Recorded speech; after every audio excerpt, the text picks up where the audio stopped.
मैंने तब तक जो है पुलिस को इसलिए नहीं बताया, मैंने कहा ये ना हो कि मैं इसके खिलाफ कोई एप्लीकेशन दूँ, दरखास्त दूँ तो ये पकड़ा ना जाए। वो पूरा तो नहीं जला था, ऊपर सिर्फ जो 2 चादरें थी ना वही बर्न हुई हैं, उसकी बॉडी को ऐसा कोई इतना मसला नहीं हुआ था। ये आया साथ, इसके 2 लड़के थे। मैंने अभी दरवाज़ा खोला ही है और ये बिला झिझक अंदर घुसने की इसने कोशिश की, तो मैंने इसको दबोच लिया। मेरे पास पिस्टल था साथ ही, मैं जब बाहर हूँ वो 2 लड़के मुझे देख के भाग गए हैं। 2 चादरें मैंने उसके ऊपर लपेटी हैं। तकरीबन हाफ लीटर से भी थोड़ा ही पेट्रोल होगा मेरे पास बोतल में।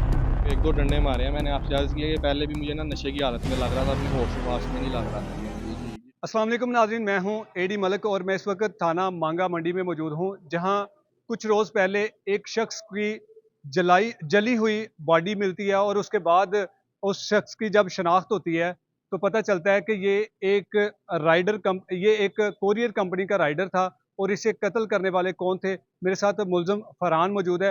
इनसे जानते हैं कि ये सारा इन्होंने जो कत्ल किया है इस शख्स का, वो क्यों किया।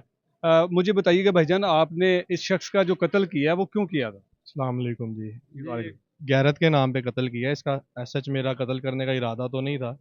इसको पकड़ के मैंने पुलिस के हवाले करना था, लेकिन वो पहली नशे की हालत में था मेरे ख्याल से। उसने उसको मैंने 1-2 डंडे मारे तो उसकी उधर ही डेथ हो गई थी। अच्छा, आपका इसके साथ कोई जाती तनाज़ा था, कोई दुश्मनी थी, क्या थी? नहीं, ज़ाती तनाज़ा वगैरह नहीं था। असल में हमारा एरिया ना ये कवर करता था। राइडर जो है ना, कोई भी ऑनलाइन शॉपिंग वगैरह होती थी ना, तो इसको हमारे इलाके की सारी हाव-भाव थी। यानी कि ये प्रॉपर है कि साथ इसके 2 लड़के और भी मुलव्वस हैं। जिस रात ये मेरे घर तीनों आए हैं वारदात करने। तो उसके अलावा ये तकरीबन पिछले लास्ट 2 मंथ से जो है ना, ये मेरी मिसेस को जो है ना वो डिस्टर्ब कर रहा था, बदतमीज़ी वगैरह कर रहा था। मुझे पता चला तो मैंने इसको फ़ोन करके समझाने की कोशिश की है। उल्टा मुझे धमकियाँ देने लग गया है। मुझे इसने बताया कि तेरी बेटी फ़लाँ स्कूल जाती है, उसकी ये टाइमिंग है, पिछली गली में अकेडमी जाती है, मैं उसको भी अगवा कर लूँगा, तुझे मरवा दूँगा, ये कर दूँगा, वो कर दूँगा। मैंने खैर बॉदर नहीं किया, मैंने इसका वो भी नंबर ब्लॉक पे लगा दिया। 6-7 नंबरों से ये डिस्टर्ब करता था। इसका नंबर ब्लॉक पे लगाओ, कभी नए नंबर पे, कभी व्हाट्सएप पे आ जाता था, तो कभी कॉल कर देता था। जब घर में कोई मर्द रात नहीं होते थे तो घर के बाहर आके खड़ा हो जाता था, बेल्ले वगैरह देता था। साथ इसके 2 लड़के और भी होते थे। एक दिन ये हमारे घर यही ये वकूआ होने से तकरीबन 2-3 दिन पहले हमारे घर ये छुरी लेके घुसा है। घर में कोई मर्द रात नहीं थे। मेरी मिसेस को छुरी लगा के ऊपर लेके गया। इसने बदतमीज़ी करने की कोशिश की है, लेकिन क्या नाम लेते हैं, इतनी देर में मेरे वालद साहब जो हैं मेरी बेटी को अकेडमी से लेके घर आ गए थे।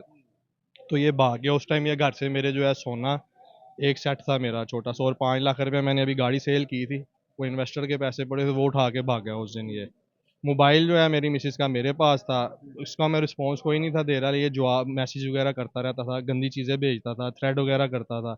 फिर एक दफ़ा इसने मुझे मिसेज़ ने बताया कि इसने बाहर जाते हुए भी मेरी मिसेज़ जब बच्ची को अकेडमी छोड़ने जा रही थी, इसने नाज़ेबा हरकत की मेरी बच्ची और मेरी मिसेज़ के साथ। इसके बाहर मैसेज आते थे। उस दिन भी रात को तकरीबन इसके घर वाले तो कहते हैं कि 11:30 बजे डिलीवरी देने आया, जबकि ये हमारे घर डिलीवरी देने नहीं आया। उस दिन ये हमारे घर 12:30 पौने 1 बजे का टाइम था। ये हमारे घर वारदात की नीयत से आया, साथ इसके 2 लड़के और भी थे। इसको आइडिया नहीं था कि शायद मैं घर पे हूँ, इसका ज़हन में यही था कि घर में खाली औरतें ही होंगी, तो हम घर के अंदर घुस अच्छा, जाएँगे। बताया ये जा रहा है कि इस राइडर के साथ आपकी बीवी के नाजायज़ ताल्लुकात नहीं, थे, ये जिसके बाद आपको रंज हुआ और आपने इसको एक सारा कत्ल किया। ये बिल्कुल गलत बात है। सारी सीडीआर वगैरह सारी चीज़ें पुलिस ने हासिल कर ली हुई हैं। मेरी मिसेज़ के साथ इसका कोई ऐसा रिलेशन नहीं था। ये उल्टा डिस्टर्ब करता था, बल्कि एक दफ़ा मेरी मिसेज़ ने इसको समझाया भी है। इसने वीडियो कॉल किया अदर नंबर से। वो समझिए कहीं बाहर से आ रही है वीडियो कॉल ना। उन्हें समझाया कि मेरे 3 बच्चे हैं, मेरे क्या नाम लेते हैं खावंद है, तो आप भाई ये हरकतें ना करें। आप किस तरह की हरकतें कर रहे हैं? असल में हमारे ना वहाँ पे पहले गार्ड होता था, गार्ड की ना डेथ हो गई है। दिन के टाइम हमारे एरिया में मर्द तो रात घर पे नहीं होते, लेडीज़ ही होती हैं सबको। और ये 6 महीने से तकरीबन ये ना उस एरिया को कवर कर रहा था। इसको एक-एक चीज़ की हाव-भाव सबकी रैकी की हुई थी। खाली ये हमारे घर को हिट नहीं कर रहा था, इन्होंने 2-3 घर और हिट किए हुए थे। इसको जब मैंने पकड़ा है, तो इसने बाकायदा मैंने इसकी वीडियो बनाई है, वो मैंने पुलिस को फराहम की है। इसने इतराफ़ किया है कि हम आज तेरे घर वारदात की नीयत से आए थे और मेरा तू टारगेट था। हमने वारदात करनी थी। हम लोगों की माँ, बहन, बेटियों के साथ ज़्यादतियाँ करते हैं, उनको ब्लैकमेल करते हैं, ऐसे हम लूटते हैं। जो 2 इसके साथी थे, उन्होंने मुझ पे फायर करने की कोशिश की है, उनका पिस्टल नहीं था चला मेरे हाथ में, मेरा अपना लाइसेंसी वेपन था, वो भाग गए हैं। इसको मैंने दबोच लिया था। इसको मैं दबोच के ऊपर ले गया हूँ अपने पोर्शन में। मेरे पोर्शन में कोई नहीं होता, मैं अकेला ही होता हूँ वहाँ पे। लेकिन फरहान, अब आपकी बीवी का ये कहना है कि ये शख्स मुझे तकरीबन 5-6 माह से तंग कर रहा था मुख्तलिफ नंबरों से, लेकिन मैंने नंबर चेंज करने का अपने शोहर को कहा था।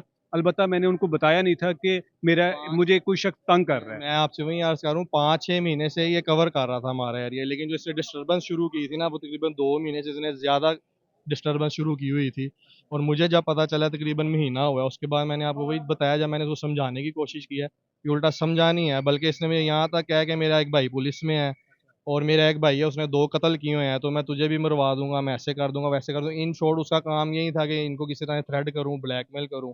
मैंने तब तक जो है पुलिस को इसलिए नहीं बताया, मैंने कहा ये ना हो कि मैं इसके खिलाफ कोई एप्लीकेशन दूँ, दरख्वास्त दूँ, तो ये पकड़ा ना जाए।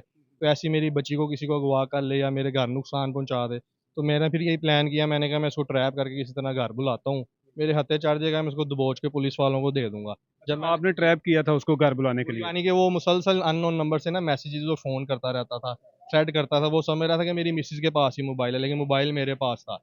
मैंने 2-3 दिन तो रिस्पॉन्स नहीं दिया। जब ये हद से बढ़ा, इसने काफ़ी गंदी हरकत की, काफ़ी गंदी-गंदी मैसेज भेजे, तस्वीरें भेजी। फिर मैंने इसको कहा कि आ जाओ, मैं घर पे हूँ, तो तुम्हें जो चाहिए मैं तुम्हें दे देती हूँ। ये आया, साथ इसके 2 लड़के थे। मैंने अभी दरवाज़ा खोला ही है और ये बिला झिझक अंदर घुसने की इसने कोशिश की, तो मैंने इसको दबोच लिया। मेरे पास पिस्टल था, साथ ही मैं जब बाहर हूँ, वो 2 लड़के मुझे देख के भाग गए हैं। एक पतला-सा छोटी-सी कद का लड़का था, एक भारा-सा था। एक उनके पास पिस्टल था, तो वो क्या नाम लेते हैं, उसने चलाने की कोशिश की, उससे नहीं चला, वो भाग गए दोनों वहाँ से। इसको मैं ऊपर ले गया, ऊपर जाके मैंने इसको बिठाया है। इसको मैंने वो नाला दिया, मैंने कहा अपने पैर बाँध। इसने अपने पैर बाँधे हैं, फिर खुद ही उसने अपने पैर बंद। इसने खुद ही अपने पैर बाँधे। मैंने फिर इसको उल्टा करके गोड्डा रखा है इसके ऊपर। इसके फिर मैंने हाथ बनवाए हैं। हाथ बनवा के मैंने उसको सीधा बिठाया है। उससे पहले मैंने इसको बिल्कुल नहीं मारा, सिर्फ़ एक पंच मुँह पे मारा था, उसकी वजह से नाक से थोड़ी-सी इसकी ब्लीडिंग हो रही थी। तो मैंने इससे फिर पूछा है, इसने सारा हुआ बताया कि हम ऐसे लोगों को ब्लैकमेल करते हैं, ज़्यादतियाँ करते हैं। आज तेरे घर भी हमारा यही प्रोग्राम था वारदात का, वो मैंने इसकी वीडियो क्लिप बनाया था, वो मैंने पुलिस को फराहम कर दिया था। उस दिन इनका यही प्लान था। तो अच्छा, फिर मैंने जब आपने उसके हाथ पाँव बांधे और उसके बाद इसको मैंने मारना शुरू मैंने नहीं मारना नहीं शुरू किया, मैंने इसको 1-2 डंडे मारे हैं। मैंने आपसे अर्ज़ किया कि पहले भी मुझे ना नशे की हालत में लग रहा था, अपने होश-ओ-वास में नहीं लग रहा था ये मुझे। जी, वो होश में नहीं लग रहा था, आप तो होश में जिस थे तरह ना? की इसकी हरकतें थी, मैंने इसको 1-2 टाँग पे डंडे मारे हैं कि इससे पूछूँ कि वो साथ जो तेरे 2 लड़के थे वो कौन थे? उसका इसने मुझे नहीं बताया, मुकर गया है। फिर मैंने 1-2 इसकी कमर पे डंडे मारे हैं। मैं मैक्सिमम जो है इसको 4 डंडे ही मैंने मारे होंगे, इतनी पावरफुल से भी नहीं मारे। लेकिन उसको जो मैंने कमर पे डंडा मारा है, वहाँ पे ना उसकी डेथ हो गई है। मैंने उसको उठाया, पानी-शानी भी उसको फेंका, काफ़ी उठाया, हिलाया, चेक किया, लेकिन उसकी डेथ हो गई हुई थी वहाँ आपके पे। घर में ही डेथ हो गई? वहीं पे डेथ हो गई हुई आप थी। उस वक़्त अकेले थे घर में? नहीं, मैं अकेला था, हाँ जी, और कोई नहीं था मेरे लेकिन साथ। आपकी बीवी कह रही है कि मैं साथ वाले रूम में थी, अपने देवर के रूम में। जी, वो वहाँ पे एसी चल रहा होता है ना, बच्चे छोटे वगैरह सारे वहाँ पे, मेरे कमरे में एसी नहीं था, इस वजह से वहाँ पे सोते हैं। मेरा पोर्शन अलग है, हमारे पोर्शन में कोई भी बात-शात हो रही हो तो दूसरी साइड पे आवाज़ आपने ये सारा कारनामा सर अंजाम देने के बाद किसी को घर में कोई कानो-कान नहीं, खबर नहीं हुई किसी कि को क्या? घर में नहीं पता चला कि क्या हुआ, क्या नहीं हुआ। उसके बाद उसकी डेथ हो गई है, तो मेरे को समझ नहीं लगी। अगले दिन वही लड़के जो हैं मेरे घर पुलिस लेके आए हैं रात के टाइम। नहीं, उसको फिर उसको आपने मारने के बाद उसकी बॉडी को गाड़ी में रख के यहाँ लेके जी, जी, उसको जलाया कैसे? मुझे क्यों? उसके बाद कुछ समझ नहीं लग रही थी, मैं अब इसका क्या करूँ? क्योंकि पहले तो मेरा प्लान यही था ना कि इसको पुलिस के हवाले करूँगा। उनको बताऊँगा कि इसको मैंने ऐसे पकड़ा है, ये इसने वीडियो बनवाई है अपनी। ये इस लोगों के साथ ऐसे करता है, बदतमीज़ी वगैरह, हमारे साथ भी इसका यही प्रोग्राम था। तो लेकिन उसकी डेथ हो गई, फिर मुझे कुछ समझ नहीं आई कि मैं अब क्या करूँ? फिर मैंने कहा अब इसको किस तरह से मैं यानी कि सारा मामला ख़त्म करूँ? फिर उसको मैंने गाड़ी में लिटाया, 2 चादरें मैंने उसके ऊपर लपेटी हैं। तकरीबन हाफ़ लीटर से भी थोड़ा ही पेट्रोल होगा मेरे पास बॉटल में। वो तब तो मैं इधर मुल्तान रोड की तरफ चल पड़ा हूँ। इधर आके एक प्लॉट था, ये मांगा मंडी के पास ही वीरान था, वहाँ पे मैंने उसको निकाल के गाड़ी से फेंका है बाहर। पिछली सीट पे ही रखा हुआ था उसको मैंने। वो पेट्रोल ऊपर फेंका, लेटर फेंका है, तो मैं वहाँ से चला गया हूँ। लेकिन वो पूरा तो नहीं जला था, ऊपर सिर्फ़ जो 2 चादरें थी ना, वही बर्न हुई हैं। उसकी बॉडी को ऐसा कोई इतना मसला नहीं हुआ था। लेकिन जब आपने उसको मार दिया तो फिर जलाने का क्या मकसद था? बस वो उस टाइम दिमाग नहीं काम किया, क्योंकि मैं ये चाह ही नहीं रहा था कि वो मरे। वो जब मर गया, फिर मेरा ज़हन था अब ये बात यहीं पे ख़त्म हो जाए। किसी को पता ना चले कि ये वक़ूआ हुआ है, तो मामला रफ़ा-दफ़ा हो जाए। फिर आप तक पुलिस कैसे पहुंची? वही जो 2 लड़के थे, उनमें से एक लड़का आया, दूसरा लड़का नहीं आया था। वो अगले दिन रात को मेरे घर क्या नाम लेते हैं, फैसल टाउन थाने की पुलिस लेके आए अगवा के पर्चे में। उन्होंने कहा 11:30 बजे लड़का इनके घर गया है, डिलीवर करने आया है कोई चीज़। उसके बाद बाहर नहीं आया। मैंने कहा भाई पहले तो मुझे ये बताओ, 11:30 बजे तो डिलीवरी होती नहीं है। डिलीवरी टाइम 5 से 6 बजे का होता है। 11:30 बजे अगर वो आया और आप उसके साथ हैं, तो आप बाहर क्यों नहीं खड़े रहे, आप भागे क्यों? वो उन्होंने अगवा का, फिर उधर की पुलिस ने मुझसे इन्वेस्टिगेशन की, उनको मैंने एज़ इट सारी बात बता दी कि ऐसे वो आया रात को तकरीबन 12:30 पौने 1 बजे आया, वारदात की घर से आया, उसके साथ ये 2 लोग मुलव्वस थे। खाली इन्होंने हमारा घर हिट नहीं किया हुआ था, इन्होंने बाकी कई और घरों को जो है निशाना बनाया हुआ था। आपने फरहान उसको कत्ल गैरत के नाम पर किया या जी, वारदात के नाम पर नहीं, किया? मैंने उसको क्या नाम लेते हैं, कत्ल तो करना ही नहीं था ना, लेकिन हो गया तो उसको आप गैरत के नाम भी ही कहेंगे, क्योंकि मैंने आपको बताया मेरी मिसेज़ के साथ मिसबिहेव किया उसने 2-3 दफ़ा, काफ़ी बदतमीज़ी की है, गंदी हरकत करने की कोशिश की है। इसलिए तो उसने उस दिन उसको वो चीज़ें दे के भेज दिया घर से जान छुड़ाने के लिए। ये इसी तरह से ब्लैकमेल वगैरह करके लोगों के घरों में घुस के उनको लूटते हैं। अगर आपको पता चल गया था कि ये इस तरह का मिसबिहेवियर कर रहा है तो आप मुतलका थाने में इतला मैं दे सर सकते आपसे वही अर्ज कर रहा हूँ ना, मैंने इसलिए उस टाइम मुतलका थाने नहीं दरखास्त दी क्योंकि वो मेरी बेटी के थ्रेट कर रहा था। उसके पास हमारी ए टू जी आप कह लें मेरी लिस्ट। हैं कि आपने ये समझा कि इस मुल्क में कोई कानून नाम की मेरा चीज़ मेन नहीं। ये था कि मैं इसको पकड़ के खुद पुलिस के हवाले कर दूंगा। जब आपने पकड़ लिया था तो उसको पुलिस के हवाले कर अब देते। मैंने उसके पुलिस के हवाले ही करना था, मुझे क्या पता था वो एक दो डंडे खा के मार जाएगा। आपने मारने इतनी इतनी शिद्दत के साथ नहीं, इतनी इतने जोर जोर से से नहीं मारे। उसको मारे मैंने, जोर से नहीं मारे। पोस्टमार्टम की रिपोर्ट बल्कि आ गई होगी, आप पता कर सकते हैं। इसको उतनी जोर से नहीं मारे, वो पहले भी ड्रंक था मेरे ख्याल से, उसको या कोई प्रॉब्लम थी। अगर आप कानून का सहारा लेते तो ना आज आपकी बीवी यहाँ पर होते ना आप होते। बस ये मिस्टेक हुई है मेरे से। उसको पकड़ते साथ ही मैं डंडा डुंडा ना मारता, पुलिस को इन्फॉर्म कर देता। इस सारे वाक़े को करने के बाद आपको कोई शर्मिंदगी, कोई अफ़सोस, कोई पछतावा? अफसोस बस यही है कि क्या नाम लेते हैं, जो चीज़ मैं नहीं करना चाह रहा था वो हुई है।